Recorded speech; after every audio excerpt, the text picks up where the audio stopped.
Mariner Books and HarperAudio present The Night Parade, a speculative memoir by Jami Nakamura Lin, read by Traci Kato-Kiriyama.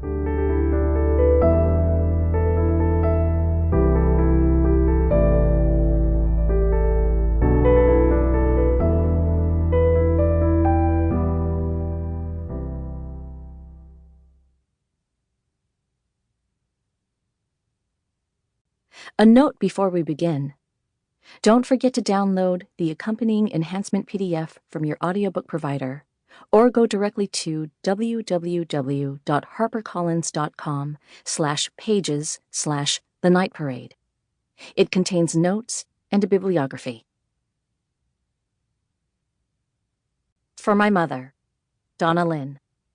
My sisters, Corey and Christy Lin. My grandparents, Tom and Pat Nakamura, and Toshiko and the late Dennis Lin. And in memory of my father, Charlie Lin, 1961 to 2018. Always. Part 1. Key. In the beginning.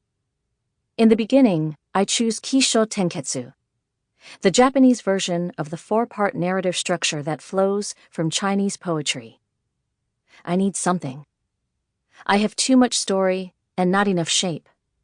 I overflow my banks. And here is a form I can fit in the palm of my hand.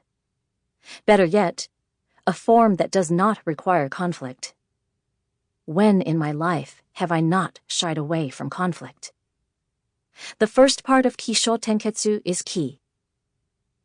This opening verse takes history or persons as its subject, and using metaphors and associations thereof, a variety of developments begin to unfold, explains Yang Tsai, a Chinese poet and scholar of the Yuan dynasty. All I have to do is set up the situation. Kisho Tenketsu. 4 parts. Simple, I think. Just follow along. The problem is, nothing is ever as simple as I imagine. Ryujin. The Dragon King, who controls the tides and lives in a palace at the bottom of the sea. The Dragon King. 1. Listen.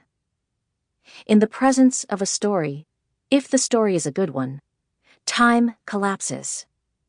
This is why I am always telling it.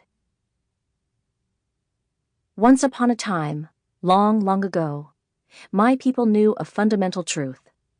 The sea was coming for them. It was not their enemy. As island folk, much of their livelihood depended on fishing. But it was not their friend. The ocean was honored with the kind of reverence that looks a lot like fear. Then the nation of Japan was isolated from the world.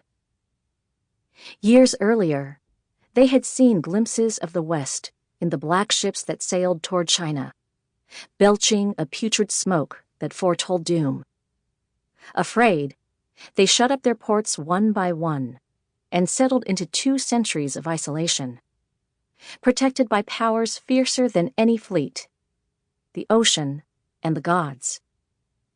Eventually, the people began to fear more and believe less, and the nation that had once hid from others showed its face, opened its mouth, and began to swallow everything around it. Around this time, my ancestors left their islands and sailed across the sea. My mother's father's family sailed from Hiroshima to California around 1898. Her mother's family sailed from Okinawa to Oahu around 1905. At least they ended up close to the water. They could see it, smell it. My father's family, on the other hand, left Taiwan in 1972 and settled in the landlocked Midwest, transplanting their... Sample complete. Ready to continue?